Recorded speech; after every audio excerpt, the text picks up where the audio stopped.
morning, everybody, and welcome to The Sweat. It's Monday morning. I'm your host, Jesse Cofield. Just Jesse, no Emerson today. He is not feeling well, so T's and P's for our little sick buddy, Mr. Emerson. We got a lot to get to on today's show, though. So NBA slate this evening, plus we're in the semifinals in the World Cup action, so we're going to get our analyst take on that. Our hockey guys are going to break down tonight's six-game NHL slate, but let's begin where we always do on Monday mornings, and that would be with NFL. All right, let us bring in DraftKings contributors Jeff Ulrich and Pierce Dietrich. Fellas, NFL hangover time. We're going to overreact to some of our stories from Week 14. So a report on Sunday said that the Lions do not view Jared Goff as a bridge quarterback, okay? They view him as their guy moving forward. Now, they beat the division-leading Vikings behind Goff's 300-plus yards, 3 touchdowns. So, Jeff, right call to stick with Goff here? And is it an overreaction to say that he's their guy? No, I mean, look, it's completely fine. I mean, what you're getting with Jared Goff is what he's doing this year is basically what he did with the Rams. His numbers are all in line with what he did with Sean McVay. And you know what? He went to a Super Bowl with Sean McVay. They won the division multiple times. He's playing behind a very good offensive line. You put a quarterback like Jared Goff and you let him get sacked the second fewest times in the league, yeah, he's going to play well. And so are the Lions. So it makes sense. He's got a big cap hit coming up in the next couple of years, so 30 mil. But if the Lions keep playing well, what's the point in going out and trying to blow up the quarterback position? I mean, we've seen it kind of work in other spots, and in other spots it's not worked. I mean, when teams have tried to upgrade, when teams have taken a shot, shout out to the Denver Broncos. So, you know, you could go in the draft, you could try and upgrade there. Maybe you do draft a predecessor eventually, but, you know, right now the Lions are playing well. They're playing well behind Jared Goff. Jared Goff is doing his part. He's putting up some of his best numbers or equal to what his best numbers have been in the previous parts of his career. Is the cap hit big? Yes, he's basically Kirk Cousins in terms of that. But you know what? I think you could make an argument that Jared Goff may even be a higher end quarterback than Kirk Cousins. So no, the Lions are fine as long as their team plays well. Jared Goff's going to continue to play well too. Pierce, you look unconvinced. Well, I'm just surprised. Like, what's the team supposed to say? Like, bridge quarterback, that's kind of a new phrase that I haven't really heard thrown around. And you're basically just saying he's a bum. I mean, if you're going to call quarterback a bridge quarterback, you're saying, oh, we don't believe in him.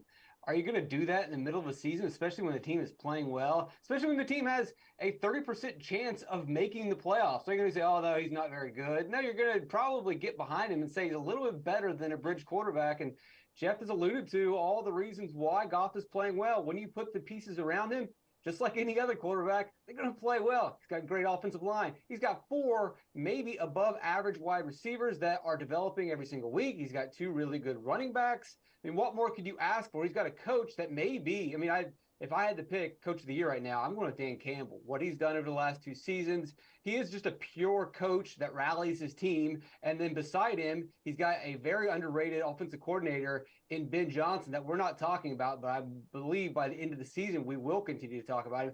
But you know, if you just look at what Goff's doing, he's making really good decisions and he's making good passes. What more can you ask from this offense?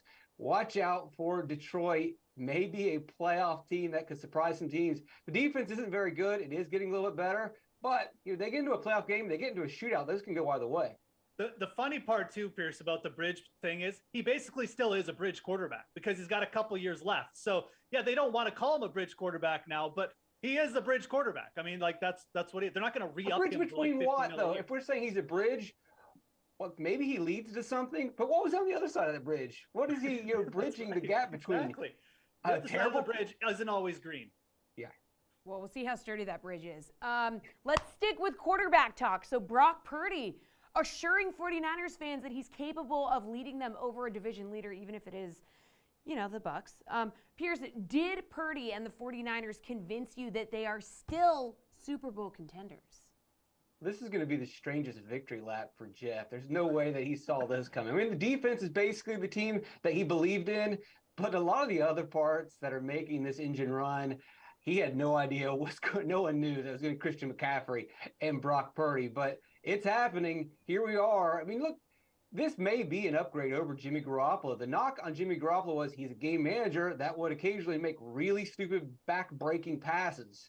Well, you get rid of that by bringing in Purdy, who may be more conservative, maybe more of a game manager, and he actually has the arm that you could possibly need. You look at Garoppolo when he needed that one big play, he didn't have the arm to make that pass. Purdy could. I mean, Purdy could be like a more tame Rex Grossman that relied on defense, was a game manager. He did some stupid stuff too, but Rex Grossman could occasionally hit the big pass.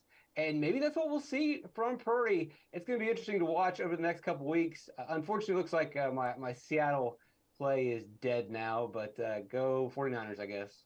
All right, what do we think, Jeff? I mean, Tom Brady had one of his worst games ever, and then you had Brock Purdy out here looking like a young Tom Brady. Yeah, no, I mean, look, my whole thesis around the 49ers play this year is that they're just one of the deepest teams in the league. They were deep at every position. They had playmakers on defense and on offense. And yeah, I mean, like how it's unfolded, it's pretty weird, but like, we're down to the third string quarterback, and clearly there's a pretty good scout on San Francisco somewhere drafting this guy. So their defense has held up their end of the bargain. We have seen teams multiple times in NFL history through every decade win with a defense and with a really bad quarterback. The Denver Broncos did it in 2016 with basically just the corpse of Peyton Manning. Multiple teams in the 2000s did it. The Ravens have done it. The Bucks did it way back when. Mediocre to not good quarterbacks, even going to the Patriots in Tom Brady's rookie season. I know he's Tom Brady, but like he was a green rookie. Like this can be done. So yes, the San Francisco 49ers are absolutely Super Bowl contenders. They dodged a major bullet by not losing Deebo Samuel for the rest of the year. Whether he can come back and be healthy for the first round of the playoffs is going to be a big thing. But if he can, that's going to be a big, obviously help in their run. And as far as Tom Brady goes, I mean, this Bucs team has been smoke and mirrors all year. They're barely hanging together, and they just got completely exposed. But San Francisco is exposing everyone right now. So, the Bucs probably still going to win that division unless my Panthers here, keep going. But, man, San Francisco, that defense is going to keep them in every game, regardless of who is starting at quarterback, whether it's Brock Purdy, Christian McCaffrey, or someone else Kyle Shanahan signs in the next couple days. Okay, let's talk about this. Somehow, some way, Russ fired off a few before exiting the game with a concussion. Chiefs managing to escape Denver with a 6-point win. Then you got the 17-point favorite Cowboys managing a 10-point fourth quarter comeback to win over the lowly Texans. Jeff, did either Super Bowl contender raise any red flags for you, truly freak you out? Both these teams were in upset territory for a little bit there. Kind of feel like I deserve an apology for everyone laughing at me on Sunday, telling me that my Russell Wilson pick was terrible. I think he outscored Patrick Mahomes, or he would have if he hadn't gotten concussed in the third quarter. But I have concerns about the Chiefs. I don't have concerns about the Cowboys. The Cowboys are playing, a Texans team who switched quarterbacks. They got a little spark. The Cowboys were up in that game, and then they just got complacent. I'm not worried about the Cowboys. The Cowboys are really good. The Chiefs have shown regression over the last few weeks. Their pass defense is not good. Yes, I was right in my Russell Wilson call, but part of the formula and me being right was targeting this Chiefs defense. They just allowed Joe Burrow to basically seal the game against them, complete 80% of his passes, make tight 15-yard completions when the game was on the line. Then they allowed, if you take away the deflection, interception, touchdown, which was kind of a fluky play, I mean, the Chiefs were basically down in that game late in the game. The Chiefs got very lucky to come out of Denver with a win. They also needed Russell Wilson to get concussed, and then they needed a Brett Rippon interception late to seal that game. So there's a lot of concerns about the Chiefs. Their pass defense is not keeping them in games. It's not getting them stops. And their offense does not have the Tyreek Hill nuclear option anymore. Marquez Valdes-Scantling, very low completion rate. He's not going to come down with the big catches when you need it. Juju Smith-Schuster does what he can, but this team is not, it's showing signs of regression from what we've seen. So I think the Chiefs are the ones to be concerned about heavily. Cowboys are going to be just fine. Pierce, you were shaking your head no, you do not think that is true. Jeff Ulrich will not give up on Russell Wilson. He's dug his heels into the sand. This is the hill that he is going to die on. For people watching, just understand that Jeff is riding with Broncos country till the day he dies, and his takes are going to be incredibly biased. If you go back and watch yesterday's Chiefs game with some context, you'll know that everything that Jeff just said was completely not correct. Oh my God. The Chiefs were up 27-0. They went into prevent defense in the first half. and Russell Wilson scored a couple touchdowns against prevent defense. They come out in the beginning of the second half and they hit a 70-yard pass to Marlon Mack. So 21 points right there. And then they get their final touchdown thanks to a 3rd and long 45-yard pass interference call. The Chiefs have nothing to worry about. When they had to start playing real defense, they did. It was purely a prevent situation. I would like to have seen more out of their offense, but let's be honest, to score over 30 points against the Denver Broncos, that's pretty good. The Broncos defense was playing hard throughout the entire game, was forcing plenty of turnovers. Maybe Mahomes needs to cut back on the turnovers. That's always been the case with Mahomes. He's aggressive. You can't really dial that down. I think the Chiefs look fine. And then if you look at the Cowboys, I wouldn't really worry about this because we've seen the Texans play several teams very closely and lose within one score. There have been times when the Texans have looked terrible, but every once in a while they show up. Don't buy into this Denver and Kansas City nonsense. Where was this great Chiefs defense against Cincinnati? I mean, when the game was online, I'm just wondering. I mean, if maybe their prevent defense is just their regular defense, and Pierce, who made Kansas City his pick to win like early in the year, is maybe showing his bias. Joe Burrow hit an amazing pass at the end of that Kansas City game that could have gone either way and completely changed that game to the point where Kansas City could have won on the road. I'm not going to bury Kansas City because they lost at Cincinnati, who is red hot right now. All right, guys, we have a really important game to get to, all right? Oh, boy. America's team. That would be Emerson. His team takes down the Titans, all right? Trevor Lawrence's 368 yards, 3 touchdowns gives him his very first road win in the AFC South. So Titans are on a 3-game losing streak. Boo! So overreaction. The Jags are still in the discussion for the division, Pierce. They are. It's weird now that my Seattle pick's probably dead, and yet the Jags pick is still somehow alive. I mean, coming into this week, it just felt like that ultimate tease that we get from the Jaguars where they have a chance to win this game. The fans are optimistic, and then they completely lay an egg, and the Titans win an ugly game and just continue to build their fraudulent record and get into the playoffs. But that didn't happen. Jaguars took care of business, 4 turnovers that they forced.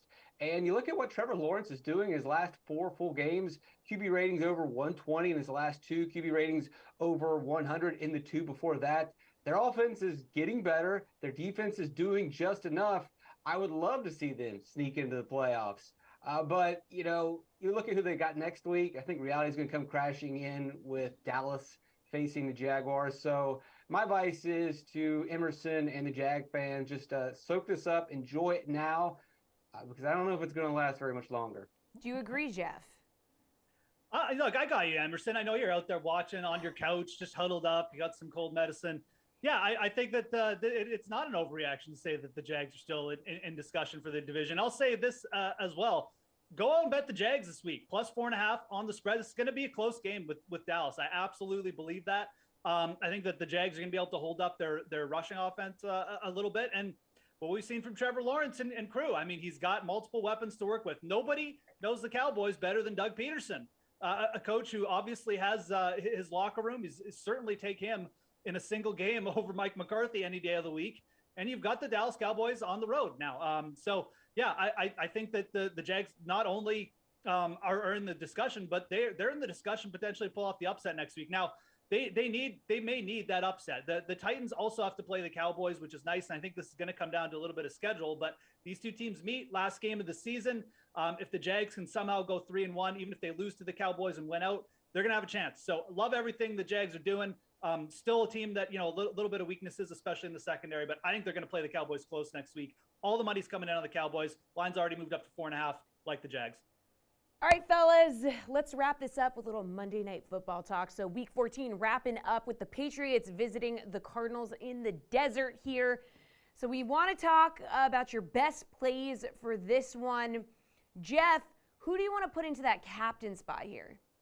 Yeah, I'm going to stick with my call from last night. I'm going to go with Mac Jones.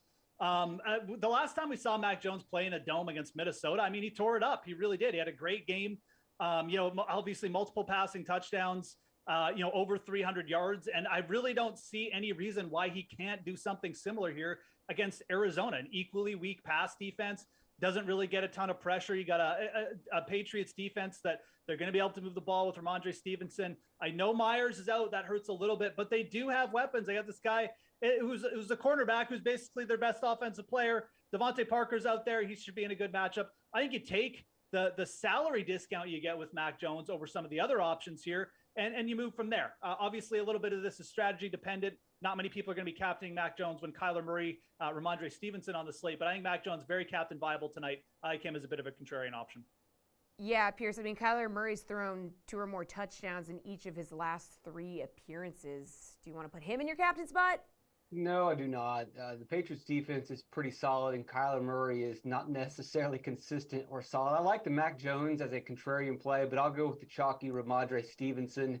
Last week, he played 98% of the snaps. He'll probably do that again. I would like to see him get more carries than 15, but he's probably going to get that, and he's going to get all the goal line work unless Bill Belichick does one of those crazy showdown slate things with rando running backs, but I can't really worry about that. What you really like with Stevenson is his receiving upside. He's catching 7 receptions per game over the last 6 games. Arizona ranks 30th in terms of guarding receiving running backs. They're 30th in terms of guarding short passes. They've allowed the 5th most fantasy points to receiving running backs. And as Jeff mentioned, Jacoby Myers is going to be out. He's a bit of a safety valve for Mac Jones. Those short underneath routes, you could see Stevenson running a little bit more of those. All right, Pierce, hit us with a value play. Who do you like in this spot? Well, let's go with Nelson Aguilar. As we mentioned, Jacoby Myers is going to be gone, so we'll see in the slot probably Nelson Aguilar sliding in. Cardinals have some pretty good cornerbacks on the outside.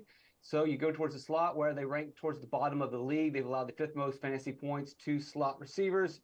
I mean, I don't really love Nelson Aguilar, but Mac Jones throws these underneath passes all the time. Now, he doesn't really like doing it, but that's what Matt Patricia dials up. And Matt Patricia isn't going to change anytime soon. So I would imagine that Nelson Aguilar is going to get work. He's going to get red zone work. You can maybe even consider Tyquan Thornton on the outside, the 2nd round receiver, finally healthy, getting some snaps. A little bit more riskier. Nelson's probably the play. All right, Jeff, what's your value play here? Yeah, no, Tyquan Thornton is a player I was going to bring up. Obviously, kind of playing for a big play down here, but he's only 1,400, played on almost 40% of the snaps last week. And I mean, again, like against Buffalo, 2 catches on 3 targets for about 15 yards per catch. I mean, if it comes for Tyquan Thornton, it may not just come as like a 15-yard catch. It may come as like a 35-yard touchdown. And I think that the risk to reward down there is really solid. You're looking at other options. Robbie Anderson, I just don't think he's going to get involved enough to consider. So Thornton definitely stands out as the play under 2K. You really need a guy who's just like ultra cheap. Max Williams is down there at 200 as well. Really just a kind of a touchdown red zone dependent play, but he's been in the Cliff Kingsbury offense for 2 or 3 years now. And, I mean, Trey McBride hasn't done anything. So, I mean, everyone's talking about him as the Zach Ertz replacement.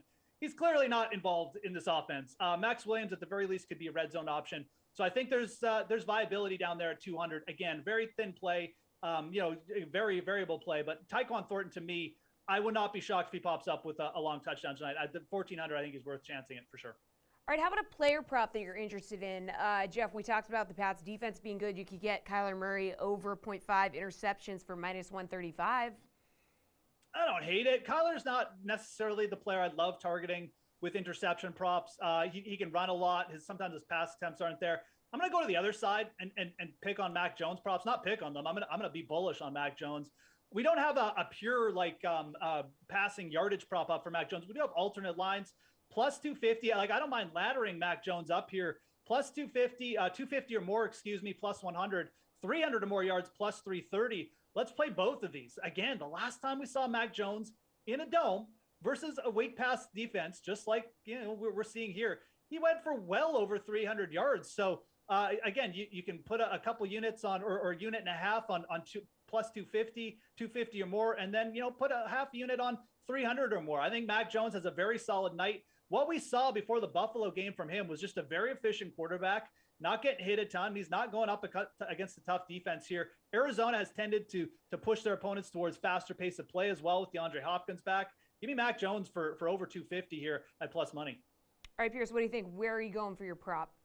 Ramondre Stevenson over 4.5 receptions. As I mentioned, 7 receptions or more over the last 6 games. This offense is doing a lot of these chippy, small, short passes, and it works well for this matchup. As I mentioned, Cardinals pretty good cornerbacks on the outside, but they struggle with short passes and passes to receiving running backs, and that's basically what Stevenson has been. He's been one of their best weapons, so I think this number is way too low. All right, Pierce, take us home with your game bet, please. I'll take the under 43.5. This is where all the money's coming in. The public is split on whether they go over under, but all the cash is on the under. And I look at both these offenses. They do have potential, but they're really not that good. They're pretty conservative. And the defenses, although the Cardinals give up a lot of points, there's still potential here, especially when they're facing a New England offense that isn't very good. And I do really believe that with New England, all this extra time that they've had, are going to pretty much slow down the Arizona offense. So give me the under. Each of the Cardinals' last 6 games have gone over. Interesting. Jeff, where are you going for your game bet?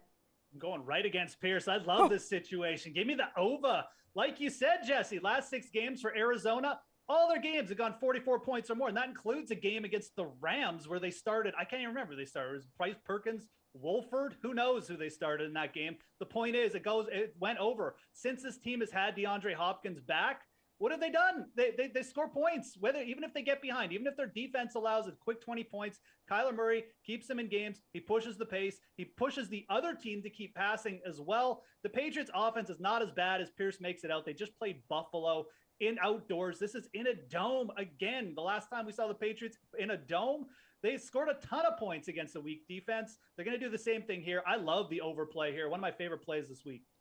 All right, good stuff. You two, thank you. So Emerson Latzia caught up with Mike Golick Sr. to discuss this game and give his take on it. Let's take a look. Let's wrap up here with Patriots and Cardinals Monday Night Football. So New England is favored here, but there's questions galore about that offense. Arizona lost 4 or 5 entering the bye week. Which team is more likely to figure it out here?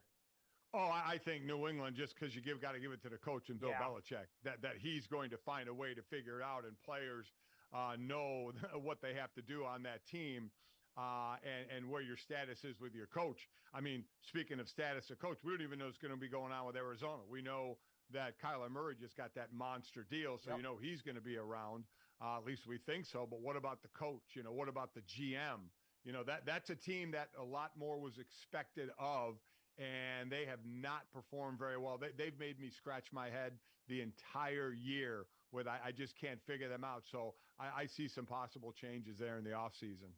All right, Mr. Golick, I hope Junior treats you well in your time together. I hope he offers you up a little more than just wheat thins, dude. Not that there's anything wrong with wheat thins. I eat them all the time, but. Oh, I don't mind them, but that's a snack. That's not a meal. So, he better damn well take me out right when we're done with it. Yeah, right? Come on. You guys are big dudes, man. Feed the beast. All right, we'll talk to you next week. Have a good time Sunday night.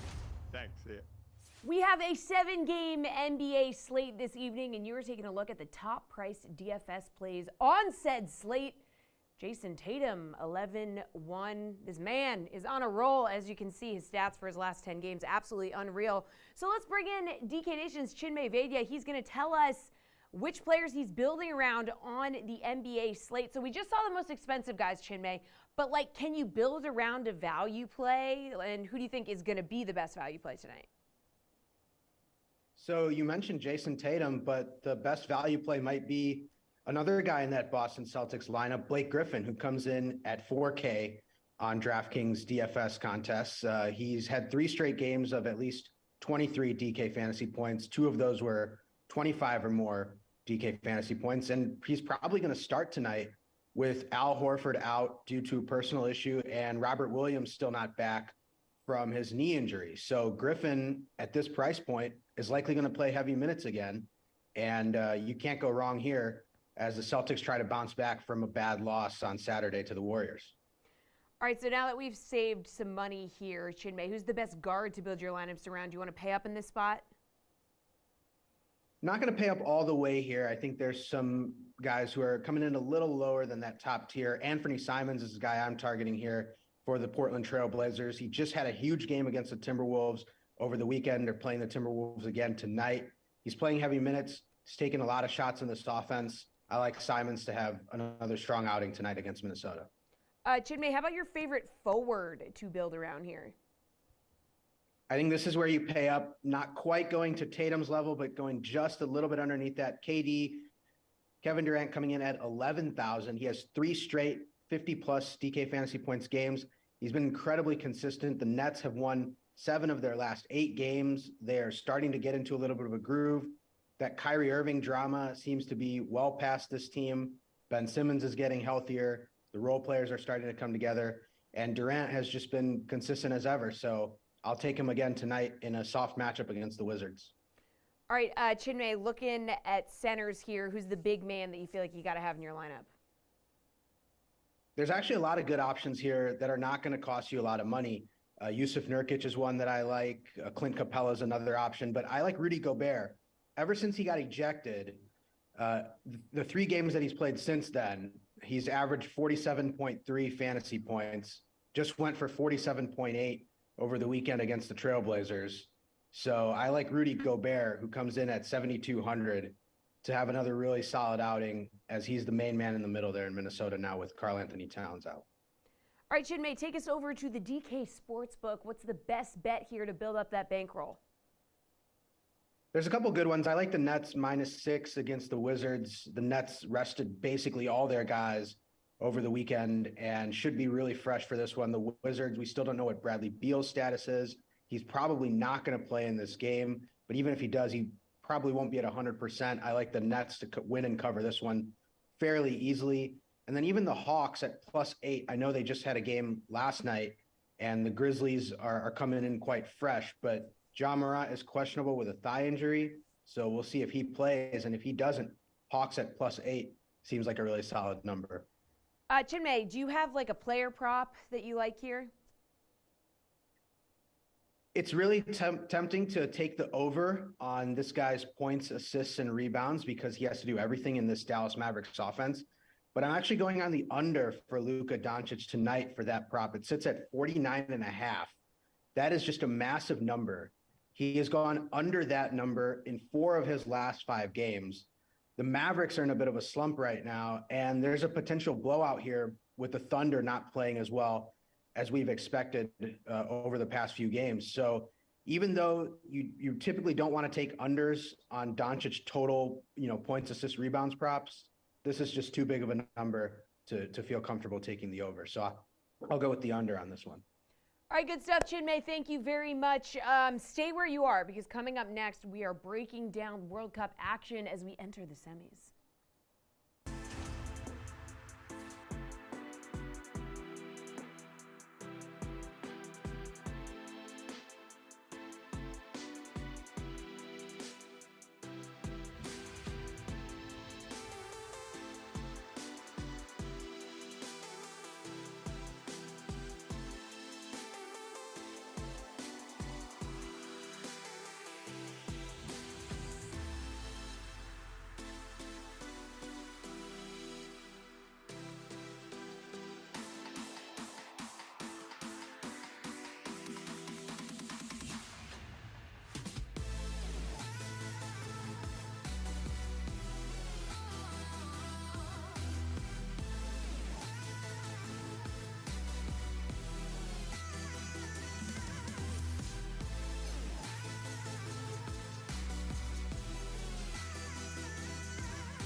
All right. Welcome back to The Sweat. I'm Jessie Cofield. It is time to talk World Cup. Football is life. So DK Nation's Chinmay Vejia and RotoWire's AJ Schultz will be here in a second.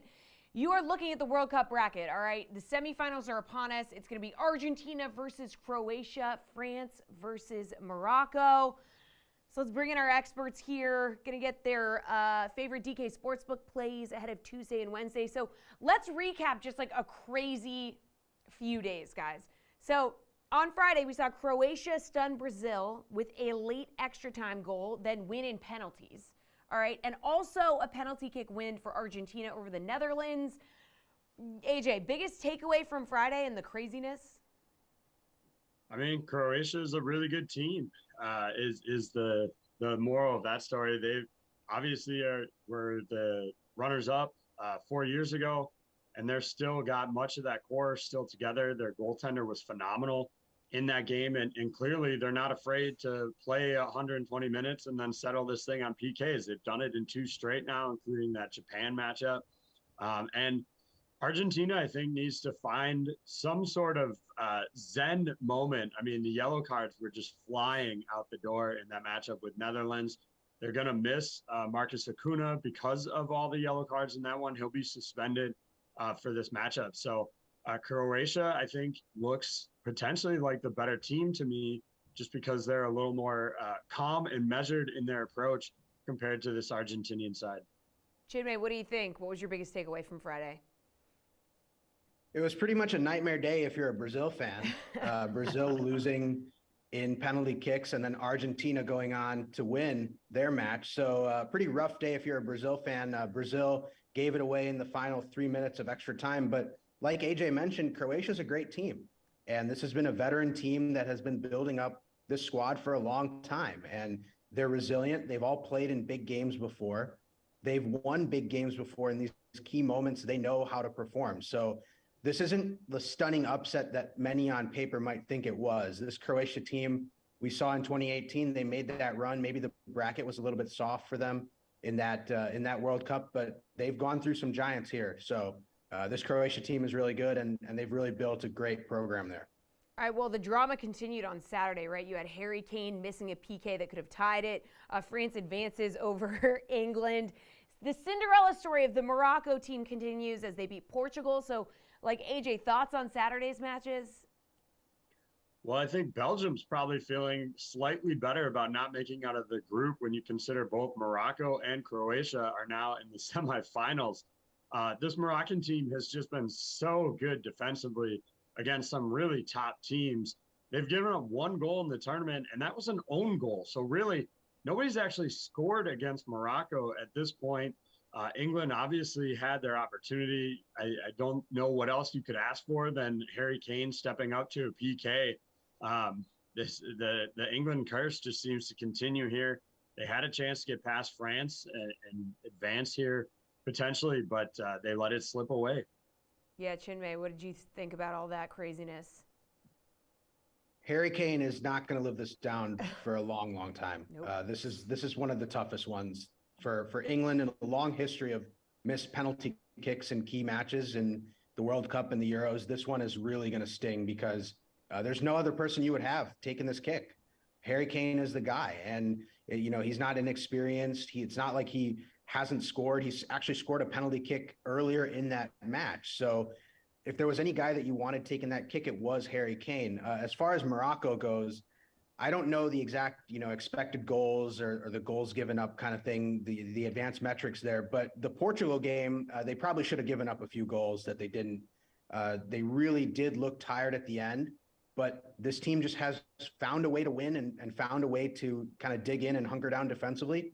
And now they have a few days of rest. So we'll see if they can do it once again against one of the top scoring teams, if not the top scoring team in the World Cup. So it's been a crazy run for Morocco, and it keeps going. They're playing with house money. And when you play with house money, you play free and you play loose. And it's the pressure that gets put on the other team that ultimately does them in.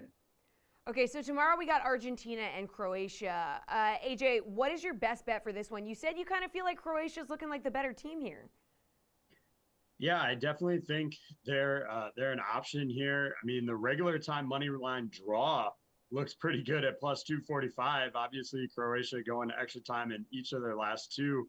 I think I would lean, if you're looking at the money line, Croatia at plus 360.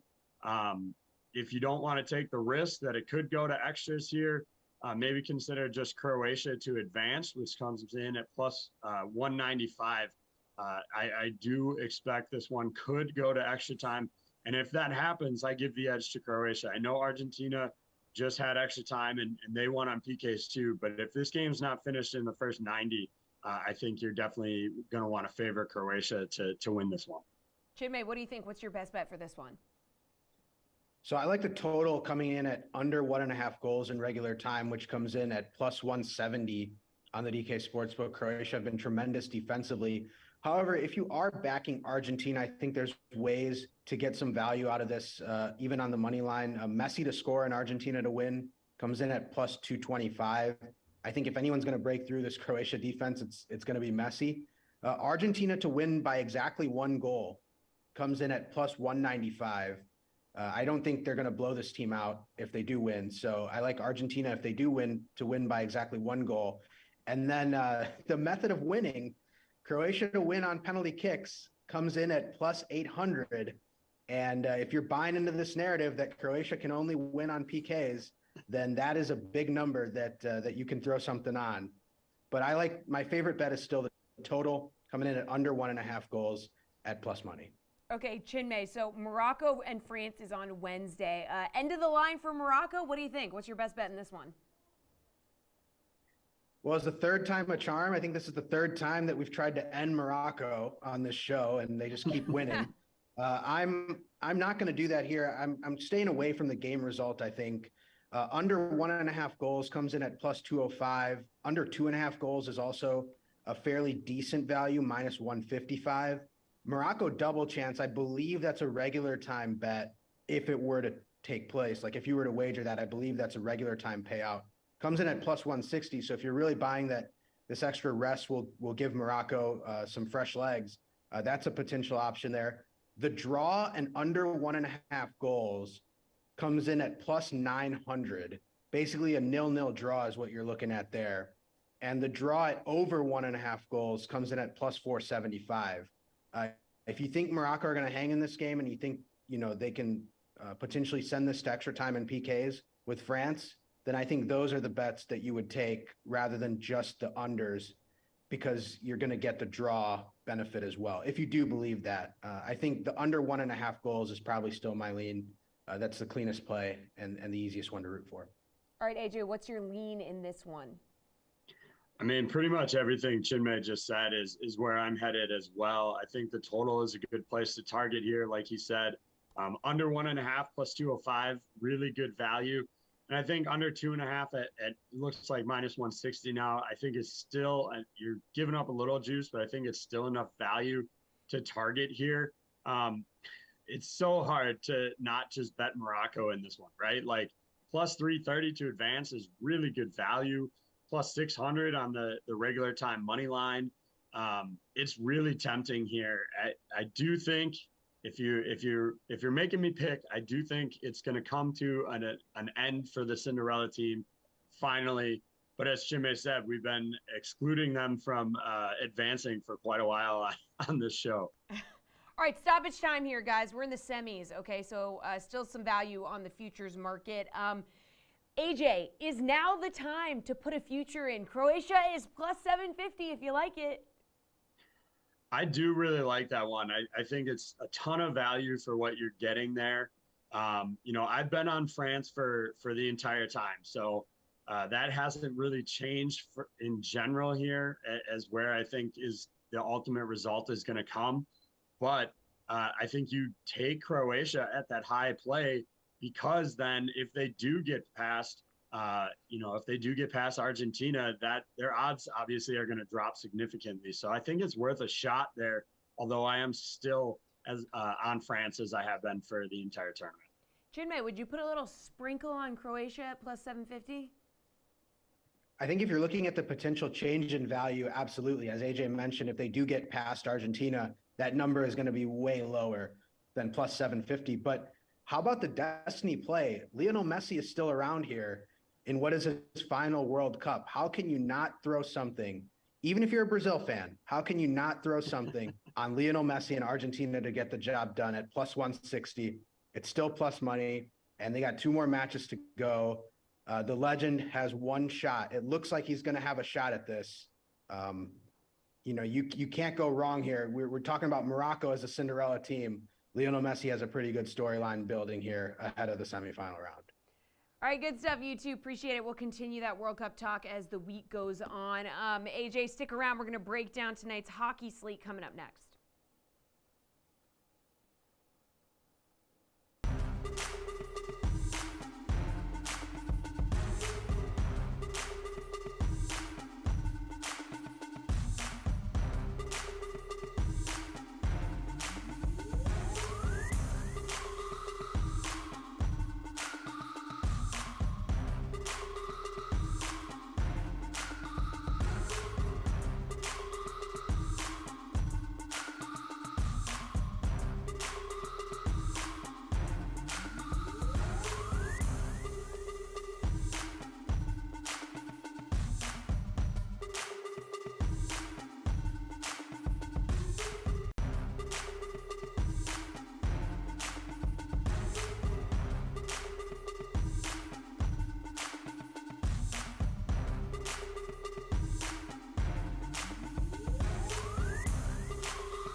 NHL slate coming our way this evening. You were looking at the top price DFS plays. Connor McDavid at the top of that list there at 9,400. Over his last 10 games, he has 9 goals, 11 assists. Absolutely unreal, averaging about 22 fantasy points per game. So he might be a must play tonight. Is he? I don't know. Let's find out from our guys. RotoWire's Paul Bruno and AJ Scholes. They are here. So let's start with DFS. Top center for tonight. Who do you think it's going to be, Paul? Well, there's lots of big names like you implied, McDavid, Draisaitl, Crosby, etc. I'm going to go a little bit lower down the list, Jesse, and look at Elias Lindholm for $5,300 at Montreal. A tasty matchup for the visiting Flames. 7 points in his last 6 games. He's playing alongside Jonathan Huberdeau. They're warming up to normal standards. They've been a little bit behind their usual pace. In fact, people forget maybe that Lindholm was a 40-goal shooter last year. I'll take him tonight in that matchup for sure. All right, AJ, do you want to pay up for the top center tonight? Where are you going? I'm going to move further down just like Paul. I mean, you look at the top of the board, most of these guys have pretty tough matchups. You've got Edmonton against Minnesota, Pittsburgh against Dallas, the Rangers facing the Devils. So to get the best matchup here, I'm going to Tim Stützle of Ottawa as they're going to face the Ducks tonight. Stützle's got 7 points in his last 7 games, 6 of those coming with the man advantage.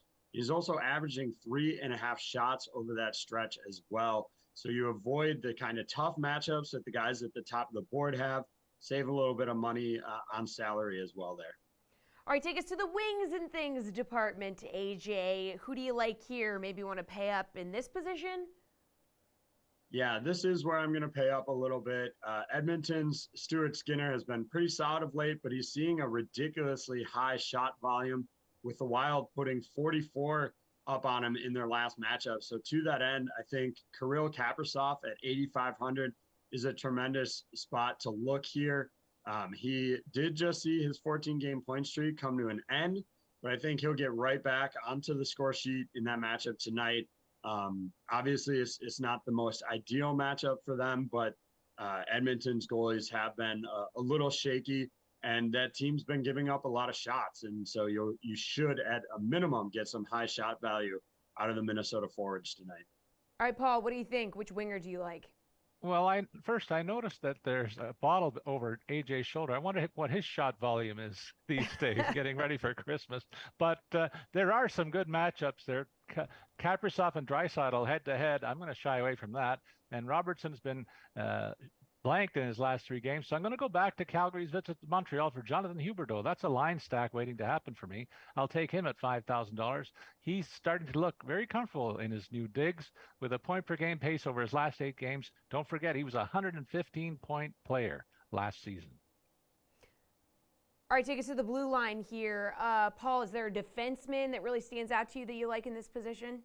Well, again, there's some pretty high-octane guys with tough matchups. Yossi at St. Louis, Fox at New Jersey, Hamilton and the Rangers. I'm going to go for Thomas Chabot at Anaheim versus Anaheim. AJ touched on that matchup. $5,800 the price tag, 3 goals, 6 assists since rejoining the lineup 8 games ago. He's facing the weakest defensive team in the league from Anaheim, and he's going to play about 25 minutes tonight. That should add up some big points. All right, what about your guy Chris Letang here, AJ? What a story for this guy. Yeah, I for starters, I was with Paul on Chabot. I think that's a good spot to be in. But yeah, Letang is set to retake his spot on the #1 power play unit. They used him pretty sparingly in that first game back. Sparingly for him, still over 22 minutes, dishing out a ton of hits in that one as well. So with the move back to the #1 power play, I think you'll see Letang's shots will come. He didn't have any in that first game back. Understandable that they were trying to kind of ease him back after that absence and the stroke and everything going on there. So I like him tonight at 5,200. I think that's pretty underpriced for a guy who plays at his level. All right, how about your favorite value play, AJ? Where are you going to look for this one? I know I mentioned him on the show last week, but Dylan Dubé of Calgary continues to be underpriced at 2,900 here. The Flames, as Paul has mentioned, they're a good target tonight with that matchup against Montreal. I also like Kalen Addison on the blue line from Minnesota, comes in at 3,700. He's still getting plenty of minutes with the Wild's #1 power play unit, so that's a good spot to target a cheap defenseman who should have plenty of opportunities to get some shots and maybe pick up an assist or even a goal. Paul, we need some value here. Where are you going? Well, there's three options I'm considering. They're all in the same range, $3,700. Philip Hedl, second line center. He's playing alongside Artemi Panarin with Artemi Panarin on the wing for New Jersey. $3,700 price tag there. Shane Pinto, center on the second line in Ottawa with DeBrincat and Batherson. He's only $3,600. And I go back to Calgary's game for Adam Ruzicka, who's at a point per game pace almost in his last 18 starts since his call up from the minors. All right, bring us over to the DK Sportsbook here. Paul, need your best bet. Where are you going for this one? Couple of games stand out for me here. I'm taking Ottawa over Anaheim. We've killed that today, punched it to death, I think. Plus 120 there, so that's good value. And then I take the over in the Oilers' visit to Minnesota. Offenses will trump the defenses in that matchup. All right, AJ, what do you think? Yeah, I'm going to look at the Rangers and Devils matchup here and target under 6 for that contest. You've got two teams who are getting some fantastic net minding going up against each other. Could be a pretty low scoring affair here. I would even consider moving to the alternate total here. Get the push off the table. Go under 5.5 goals. Comes in at plus 110 on the DK Sportsbook. Get a little more value there. AJ, how about your favorite player prop for this evening? Well, I'm going to go back to my Penguins here on this one, and I'm going to look at Sidney Crosby for the goal scorer prop, plus 165. He's got 7 goals in his last 8 contests, so I think you're getting really surprisingly good value considering how good he's been lately. And I also like the idea of taking Gensel over 1.5 points. Comes in at plus 170. He's got 4 2-point performances in his last 6 contests, and he's usually on the ice to close out games here, so if they're in the lead, an empty net tally, assist, or something could help juice those stats a little bit. Paul, take us home with your favorite player prop. I'm going to make AJ smile. I'm on the same game. Pitt has won 5 straight. They've only allowed 10 total goals. I'm going to the underside of a couple of props. The big line in Dallas has been really hampered in the last 3 games. They haven't really scored very much, and I think that's going to continue tonight. So I'm going to say go to Rupe Hintz and Pavelski, plus 155 and plus 125 for both of those guys to be blanked this evening. All right, good stuff, fellas. Thank you so much for breaking down this evening's hockey slate, and that's going to do it. That is a show, everybody. Madden is coming our way beginning at noon. We have the slate this evening at 5 p.m. Eastern time.